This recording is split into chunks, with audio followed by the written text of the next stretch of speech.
Les probabilités. Alors on jette un dé et il y a une chance sur 6 d'avoir un 6. Donc un sixième, ça fait à peu près 0,16. Un autre exemple, on tire au hasard une boule dans un sac de 10 boules où il y a 2 boules rouges et 8 boules blanches. La probabilité d'avoir une rouge, c'est 2 sur 10, soit 0,2. Donc la probabilité, c'est le nombre de cas favorables, si c'est un jeu, sur le nombre de cas total. Mais ça, c'est quand il y a équiprobabilité, c'est-à-dire que chacune des issues a autant de chances de sortir. Ce qui n'est pas le cas, par exemple, s'il y a un dé truqué. Et dans ce cas-là, il faut connaître la loi de probabilité. La loi de probabilité, c'est souvent fait sous forme de tableau. Alors ce tableau, soit on fait un calcul pour l'obtenir, soit on fait des statistiques avant pour savoir les fréquences. Alors prenons un exemple, disons que le dé est truqué et que le 6 a beaucoup plus de chances de sortir que les autres. Vous voyez, 0,5 pour le 6. Alors à ce moment-là, la probabilité d'avoir un 6 qu'on note comme ça, c'est 0,5. Mais la probabilité d'avoir une issue paire, c'est-à-dire avoir un nombre pair qui sort, c'est-à-dire soit 2, 4, 6, alors on additionne la probabilité d'avoir le 2, le 4 et le 6, ça nous fait une probabilité de 0,7.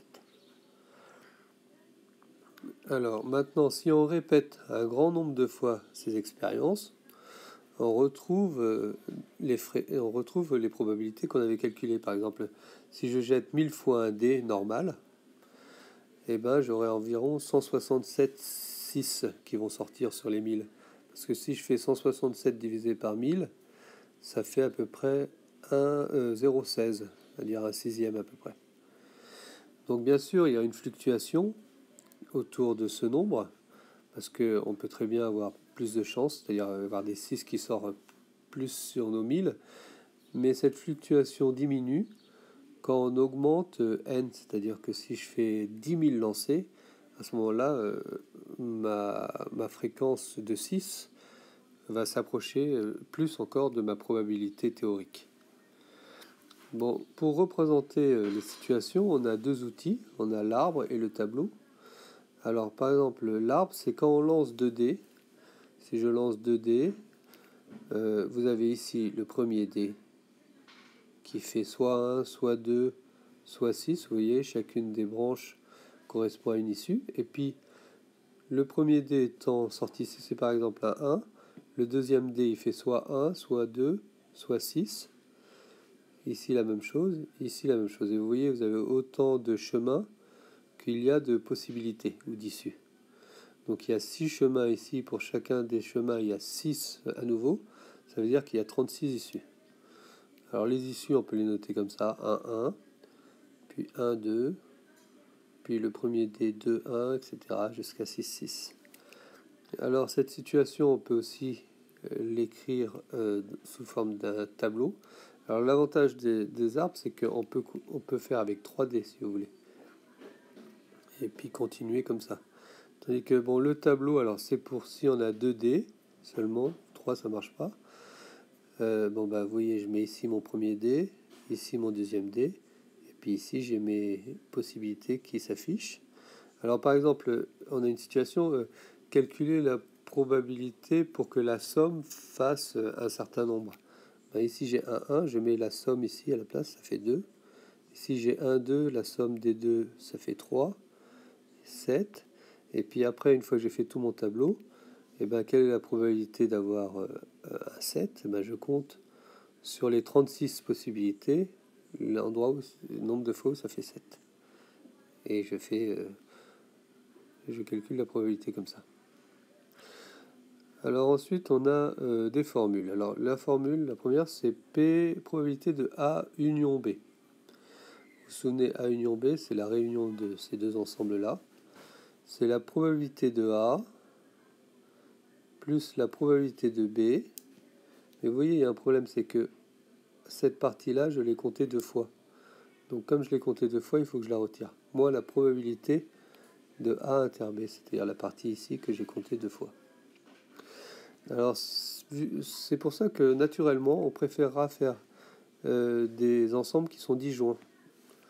S'ils sont disjoints comme ça, la probabilité de A union B, c'est la probabilité de A plus la probabilité de B, ce qui est plus naturel. Alors l'événement contraire, vous avez l'événement A, et l'événement A bar, qui est l'événement contraire, c'est tout ce qui n'est pas A autour. Et ben, la probabilité de A plus la probabilité de A bar, ça fait 1, c'est-à-dire le 100%, quoi. Et ça veut dire que P de A bar, c'est 1 moins P de A. Donc cette formule, il faut la connaître. Alors A union B, ça signifie dans le langage courant A ou B. Alors attention, c'est pas tout à fait le même ou qu'on utilise dans notre langage naturel, c'est un ou inclusif, c'est-à-dire que c'est soit A seul, soit B seul, je vais vous faire comme ça, soit A seul ici, soit B seul ici, soit A et B en même temps. Vous voyez ? Et c'est différent du ou naturel qui est souvent exclusif. Par exemple, on va à la piscine ou au cinéma, pas les deux en même temps. Pour A inter B, ça signifie A et B en même temps. Là, il n'y a pas de problème. Alors le vocabulaire, parce qu'il y a du vocabulaire. Donc, qu'est-ce qu'on appelle une expérience aléatoire ? Eh ben, c'est quand le résultat est imprévisible. Par exemple, on jette un dé. Alors les issues sont les résultats possibles. C'est le terme issu donc. Et leur ensemble, l'ensemble des issues possibles, c'est l'univers qu'on note oméga. Comme ça. Alors pour le dé, vous voyez, l'univers c'est 1, 2 jusqu'à 6. Alors un événement, c'est une partie de oméga. C'est-à-dire que si je considère l'événement les issues paires, ben les issues paires c'est 2, 4, 6. Vous voyez, c'est une partie, un sous-ensemble de oméga. Alors l'événement contraire à bar, ben donc ça sera ici les autres, les impairs, 1, 3, 5. L'événement impossible, c'est l'ensemble vide. Alors un exemple, c'est les issues plus grandes que 7. Pour un dé, c'est impossible. Et la probabilité de l'ensemble vide, ça sera 0. L'événement certain, c'est quand A est égal à oméga. Alors les issues plus petites que 7, c'est toujours possible. Donc là, la probabilité sera de 1.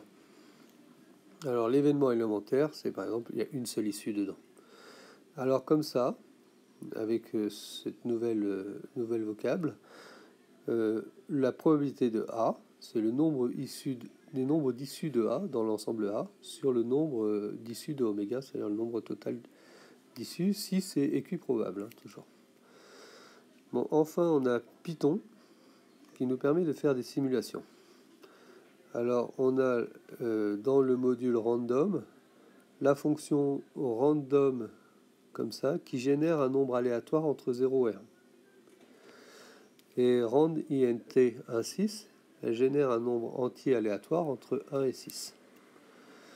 Alors, qu'est-ce qu'on va pouvoir faire avec ça ? Par exemple, on va pouvoir simuler 1000 lancers de dés et on compte les 6. Alors, première chose, j'importe mon module random. Ensuite, je mets mon compteur qui va compter à 0. Ici, je lance une boucle qui va faire 1000 boucles. D, donc non D, prend une valeur aléatoire entre 1 et 6. Si ce D est égal à 6, alors ça incrémente mon compteur de 1. Ça répète 1000 fois et quand c'est fini, ça compte mon compteur, combien il y a de 6 qui sont sortis sur les 1000.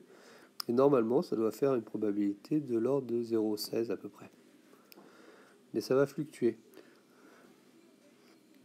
Alors là, c'est un autre cas de figure. Vous avez un échantillon de 1000 personnes dans une population avec 8% de gauchers.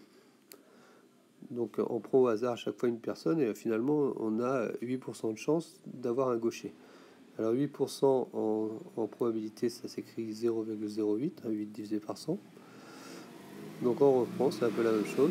Le compteur, on fait une boucle qui va aller, ici il manque 2 points, à 1000. Alors A, il fait random entre 0 et 1, donc un nombre à virgule entre 0 et 1. S'il est plus petit que 0,08, alors c'est un gaucher. On augmente notre compteur et en fait on a pris la fréquence qu'on a obtenue.